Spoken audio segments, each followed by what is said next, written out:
E mantendo o padrão aqui desse mês de dezembro, eu tenho a honra de receber aqui nesse momento, como nós anunciamos no começo do programa, o professor Caio Graco, que é um amigo de longa data e referência em esporte aqui. E a gente, no programa passado, nós falamos aqui muito sobre infância, sobre atividade física, sobre, enfim, saúde em geral, nessa faixa etária que é muito importante. E hoje, Caio, a gente tem a honra aqui dentro do Vida Mais de lhe receber para a gente falar um pouquinho aqui de esporte na infância, né? E aí, Caio, já lhe dando as boas-vindas, fala um pouquinho aqui, se apresenta, quem é você, o que é que você tem feito aqui nos últimos anos? Meu nome é Caio Graco, sou ex-atleta profissional de futebol, né? Me formei em Educação Física na Universidade Federal do Piauí, tenho pós-graduação em Futebol e Futsal. Agora mesmo estou numa etapa também muito importante da minha vida. A gente está concluindo a licença C da CBF Academy, né? Que é uma licença da CBF, onde vai ter que regularizar todos os treinadores de futebol do Brasil, né? Começa essa licença no nível C, né? Licença C, B e A, e a gente com certeza vai dar continuidade aos estudos até a licença A, né? Que aí a gente vai ter a habilitação para ser treinador de futebol. Eu acredito que num espaço bem curto a CBF vai cobrar isso de todos os clubes e treinadores, né? Também sou coordenador de Educação Física do Colégio Einstein, né? Técnico de futsal do Colégio Einstein, treino algumas equipes de futsal, as atléticas de medicina a Ousadia, a atlética de direito a Mandacaru, treino um time de cardiologistas, né? E um time da OAB também, onde a gente participa de várias competições. Uhum. Agenda cheia aí, né, Caio? Eu já tive E o Racing, que inclusive o Gabriel é nosso atleta lá, né? No Racing Sub-13, que é um time de futebol já com a história bem consolidada em Teresina. Já fomos campeões estaduais em várias categorias. Sim. E o Racing, eu confesso para você, quando eu estou ali no fim de semana ali na arquibancada vendo os jogos deles, o comentário dos pais e das mães, eles dizem, rapaz, como é que o professor Caio dá conta de tudo isso? Porque é corrida, mas exatamente por isso, professor, que quando nós pensamos aqui em trazer o tema de esporte em geral na infância, e futebol é uma paixão nacional, e ninguém melhor do que você também aqui para trazer essa experiência para a gente. Por isso que seu nome foi citado e lembrado, porque realmente impressiona todos os pais de alunos aí que lhe acompanham, né? E a primeira pergunta, professor, é a pergunta clássica. Acho que hoje nós, como sociedade, a gente está mudando. Eu acho que hoje é uma sociedade que consome menos açúcar, que tem mais consciência da prática de atividade física regular, mas a gente não está ainda no nível ideal para isso. Primeira pergunta, qual real o benefício de uma atividade física regular já começando na infância? São vários, né? São vários benefícios, mas a gente poderia destacar aqui, né, a melhora do desempenho cardiorrespiratório, neuromuscular, né? A gente também, Jó, lembrar bem que a gente, há alguns anos atrás, a humanidade, vamos dizer assim, né, passou por uma pandemia onde a grande maioria das pessoas que vieram a óbito eram pessoas com um estilo de vida sedentário, né? Pessoas que tinham obesidade, que tinham comorbidades, né? E você conseguir já introduzir na criança, né, desde pequeno, o pai, colocar esses hábitos saudáveis de fazer a prática de atividade física e também uma alimentação saudável, com certeza ela vai se tornar um adulto, né, com todos esses hábitos, né? A gente sabe que na meia-idade a gente vê que muitos adultos têm essa dificuldade um pouco porque esse estilo de vida não foi introduzido no começo, né? Sim. Então ele tem um pouquinho de dificuldade. Mas eu acredito que com muita disciplina, com muita força de vontade, qualquer pessoa pode conseguir vir a ter um estilo de vida saudável. Estilo de vida mais saudável. Outro dia, professor, eu vi uma postagem nas redes sociais interessante, que era assim, alguém de 40, 50 anos, obeso. Mas aí a obesidade não começou ali, lá na infância, consumindo muitos tipos de alimentos que não são recomendados. Um diabético que começou lá na infância, né? Um hipertenso que começou lá. Então, de fato, esse é o nosso incentivo.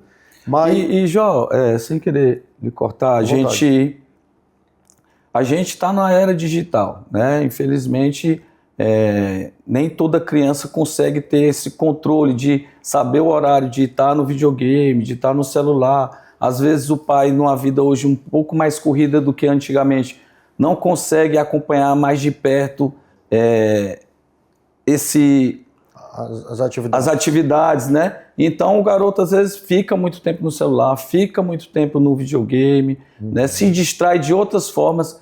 E antigamente não, a gente vivia, brincava no meio da rua, né? Jogava bola, jogava vôlei, futebol. Então, assim, hoje o pai tem que estar se policiando para tentar colocar o filho também para fazer uma atividade física. Sim, porque parte sempre dos pais, né?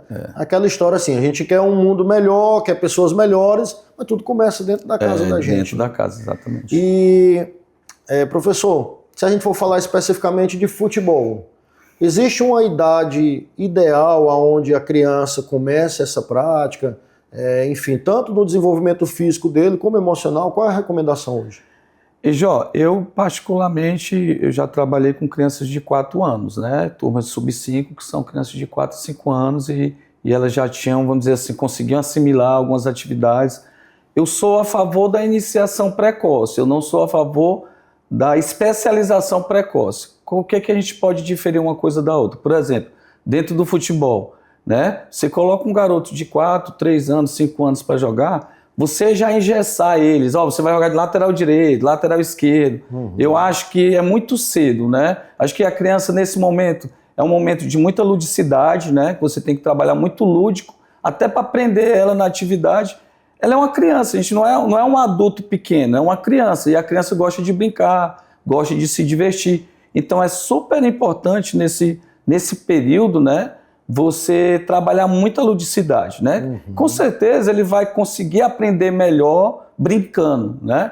Então, eu acredito que a partir dos 3, 4 anos de idade, né? O professor tendo esse cuidado, né? De não tirar do contexto do treino a ludicidade, né? Porque, com certeza, isso vai prender mais o aluno, o atleta na modalidade.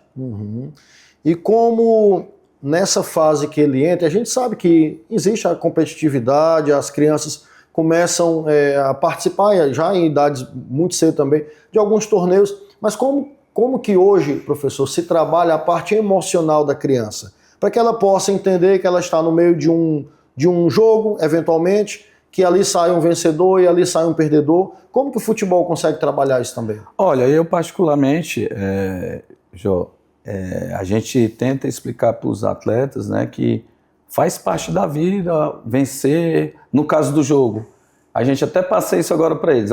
Tem 3 resultados no jogo: é vencer, empatar e ganhar experiência, né? Então, assim, nunca a gente perde. Sempre, apesar de vir um resultado que não é bom, mas sempre tem um aprendizado ali, né? E outra coisa, os pais e os alunos, eles têm que respeitar o processo, né? Eu, particularmente, eu tenho um caso de um atleta meu que, nas categorias sub-11 e 13, ele teve pouca oportunidade de jogar, mas sempre estava nas competições. E, com o tempo, hoje, ele é titular da equipe sub-17 e capitão do time. Então, tudo é um processo, né? E aí o pai tem que entender isso, né? O próprio filho também, o próprio atleta tem que entender isso, que eu costumo também falar muito isso para eles, né? Qual é o melhor time do mundo que é o mais visado? É o Real Madrid. Todo ano eles ganham competição? Não. Então, isso é normal, faz parte, né? Um ano vai ganhar, outro ano vai perder. Agora, o que a gente busca é o aprimoramento e a evolução de todos eles. E aí o resultado vai ser apenas uma consequência. É verdade. E outra coisa também que a gente observa no dia a dia, professor, assim, faz parte do mundo da criança, da imaginação dele, ter aquela expectativa de que de fato quer ser jogador de futebol quando crescer. Ao longo da sua experiência, ao longo desses anos, como é que você trabalha isso? Como é que nós, como estado do Piauí, como é que a gente se insere nisso, nesse cenário nacional? A gente sabe que por mais que existe algum nível de investimento, que as técnicas mudam, vocês como professores, como você acabou de falar, com a formação da própria CBF, naturalmente ganham todos os atletas, ganham o esporte como um todo. Mas por que você acha que a criança tem esse sonho de ser jogador de futebol e como que a gente pode trabalhar a realidade para eles? Olha, a gente sabe que a gente vive num país que respira o futebol, né? Muito tradicional. Então, assim, às vezes esse sonho de ser jogador é transferido de pai para filho, né? E aí às vezes se joga uma responsabilidade muito grande na criança. Assim, o que eu vejo hoje, o que a gente conversa muito, nós treinadores, quem trabalha com futebol, porque sempre vai ter aquele garoto talentoso, né, que você vê que tem habilidades natas, né, para ser jogador de futebol, e tem aqueles jogadores que não têm essa habilidade, não nasceu com dom, mas que através do treinamento, do esforço, um exemplo bem claro disso, que a gente pode falar, é o Cristiano Ronaldo e o Messi, né? Você vê que o Messi nasceu com dom, é nato dele. E o Cristiano Ronaldo não, ele adquiriu através do treinamento aquele potencial que ele tem, né? Sim. Com certeza, sem dúvida, o Cristiano Ronaldo ele teve muito mais dificuldade para chegar a ser melhor jogador do mundo do que o Messi, que nasceu com dom, né? Então foram dois jogadores excepcionais. Um que nasceu com dom de jogar e, logicamente, que aprimorou esse dom com o treinamento, e um cara que a gente vê que o processo do treinamento que fez ele evoluir, né? Então, assim, hoje a gente tem muitos atletas talentosos, mas que não têm disciplina, né? Não dorme bem, não se alimenta bem, brinca demais na hora do treinamento, né? Tem um talento, mas não consegue aproveitar esse talento que ele tem. E tem outros que não são tão talentosos assim, mas através da disciplina, né, da boa alimentação, do treinamento, né, de ter uma boa noite de sono, né, que é importante também, né, eles conseguem se destacar. Então, às vezes, o pai aborda a gente, professor, qual a garantia que você pode me dar que o meu filho vai ser atleta profissional de futebol?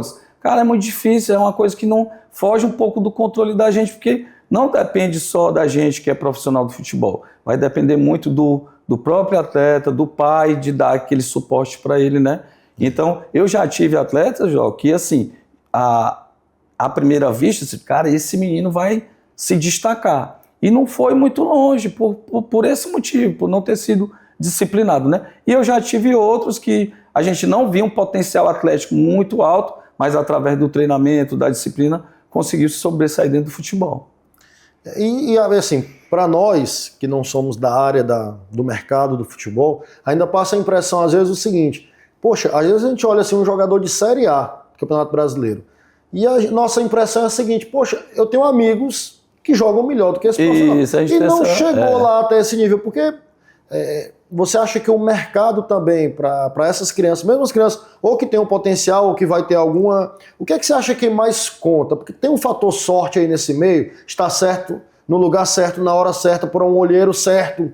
Vê por que alguns se transformam em grandes jogadores e outros talentosos não? Qual é a sua visão sobre isso? Eu acredito nisso também, João. Agora, assim, às vezes algumas pessoas falam assim, é jogador de empresário, tá lá porque o empresário ajudou. Eu acredito que isso possa acontecer, eu acredito na base, né? Eu acho que de ter uma porta aberta num grande clube, né? Eu acho que o empresário ele consegue facilitar essa entrada dele, mas ele não vai porque o futebol vamos dizer assim, a porta é muito estreita, né? Infelizmente a gente não consegue inserir todo mundo, nem todo atleta hoje que está jogador de futebol, que está nas escolinhas de futebol, ou até em grandes clubes mesmo, a grande maioria não vai conseguir se profissionalizar. Porque não existe abertura no mercado para todo mundo, né? Então, assim, eu acredito que esse atleta, né, pode ter uma ajuda no começo da carreira de se inserir num clube desse, mas eu acho que quando chega já para subir para o profissional, se ele não tiver evoluído bastante para subir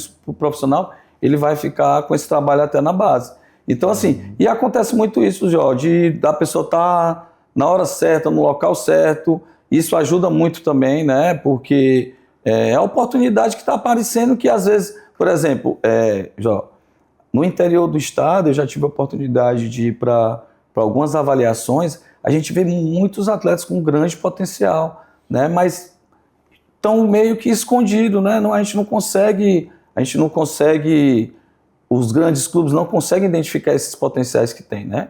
Inclusive você vê aí o Hércules, né, que jogou a Copa do Mundo pelo Fluminense, fez 2 gols, lá de Jaicós, né, alguns atletas que estão em grandes clubes do Brasil, né, o próprio lateral esquerdo do Fluminense foi do Flamengo, René, né, que é de Picos, né, então assim, no interior do estado a gente tem um potencial também enorme de atletas que tem muito talento, né, mas ficam lá escondidos porque não tem a condição de estar na vitrine do futebol brasileiro. E assim, muitos clubes perdem alguns talentos por não conseguir, vamos dizer assim, captar esses talentos em alguns lugares. Captar e também às vezes absorver. Outro dia acho que a gente estava conversando e se a gente imaginar que se nós pegarmos 20 clubes da Série A e 20 da Série B do Brasil, pegar a elite do futebol brasileiro, e olha que a gente está colocando até o final da Série B, aqueles que estão ali entre Série B e Série C. São 40 times. Cada time desse, um elenco profissional, tem mais ou menos quantos atletas? De 25 a 30 atletas no máximo. Então, se a gente colocar 30 atletas vezes 40 times, dá 1.200 pessoas. Então, no universo ali, né? De 200 e tantos milhões de brasileiros, enfim, mas colocando mulheres aí também, né? E nem todo mundo é o perfil ali, mas eu digo assim, de milhões de pessoas, apenas 1.200 estão em atividade naquele momento. Então, de fato, exige um conjunto de fatores aí para que se torne. Caio, fala um pouco para a gente também da sua experiência profissional. Você, além de professor, não é só aquele que diz o que é para fazer, não, porque é craque. Já vi jogar, já tive a oportunidade também de ser treinado por você. Mas fala um pouco da sua experiência. O que é que você pode falar para os jovens que nos assistem também, para os pais que nos assistem, ou avós, porque aqui no nosso Vida Mais a gente tem também uma parcela importante de pessoas acima de 60 anos que nos assistem, eventualmente são avós. Qual foi a sua experiência? O que é que você pode deixar de recado para eles? A gente sabe, como a gente acabou de discutir, né, que a porta é muito pequena, né, que o mercado não consegue absorver todo mundo, mas o esporte sempre é válido, né? Eu acredito que eu mesmo fico muito feliz, vou fazer já 23 anos que estou na área, quando parei de jogar para me tornar treinador, né? E assim, eu fico muito feliz quando eu entro numa academia e vejo ex-atletas meus sendo personal trainer, outros atletas sendo treinadores de futebol. Então, assim, o esporte, não vou dizer só o futebol, né? Ele fixa princípios e valores, né? Acho que isso é muito válido, é muito importante, né? E principalmente na infância, né? Você, como a gente comentou ainda agora, o garoto já vai aprender a dar importância à hora de perder, à hora de ganhar, à hora de empatar, né? Ele vai saber que a atividade esportiva ela é uma atividade meritocrática, né? É diferente que às vezes um filho pede ali pro pai, pai, eu quero isso, quero aquilo, o pai vai lá e compra, mas um lugar no seu time, né? Um lugar no time titular, ele mesmo vai ter que conquistar esse espaço, né? Sim. Não é uma coisa que é dada para ele. E esses aspectos são muito importantes, né? Para o crescimento emocional da criança, né? De dar importância, de correr atrás do que ele quer, do que ele objetiva, né? Porque esse legado, né? Esses princípios, o esporte deixa, eu acredito que para toda a vida da criança e do adolescente, né? Então a gente já foi muito, já fui muito abordado pelos pais de agradecer, professor, obrigado pelos ensinamentos, não só dentro da quadra ou dentro do campo, né? Mas essa questão de você abordar os princípios, os valores, o valor à família, né? Tudo isso é muito importante. Como eu falo, já passaram-se vários atletas que treinaram comigo. Poucos atletas foram profissionais, mas a grande maioria conseguiu absorver aqueles ensinamentos que a gente tenta passar para eles durante a vida esportiva. Sem dúvida, professor. E sem contar na própria amizade que o futebol faz também, né? Porque é um clima realmente muito amistoso. Professor, obrigado pela sua presença aqui no nosso Vida Mais. Tem aqui como espaço para qualquer um dos seus projetos, para os times do Einstein, do Racing, dos outros clubes que você treina aqui. Esse é um espaço que a gente fala de saúde, mas acima de tudo também, de promoção de saúde. Então, tenha o Vida Mais aqui como uma extensão. Estamos aqui à sua disposição, meu amigo. Que bom. E parabéns pelo programa. Obrigado pelo convite. Obrigado, Mascai. Valeu, Jó. Abração, cara. Você fica aqui com a gente ainda, rapidinho a gente vai no intervalo, mas antes disso, eu quero lembrar você que é gestante, que precisa conhecer, e eu coloco o contato aqui abaixo, o cartão gestante especial do Centro Hospitalar e Maternidade Santa Fé. Porque através de uma rede de benefícios, uma rede de parceiros, você tem aquele seu momento mais especial que você sempre sonhou, não só você mãe, mas você futuro papai e toda a família como um todo. Porque só a gente que é pai, mãe, sabe o quanto que esse momento ele é especial. Conheça o cartão especial gestante do Centro Hospitalar e Maternidade Santa Fé.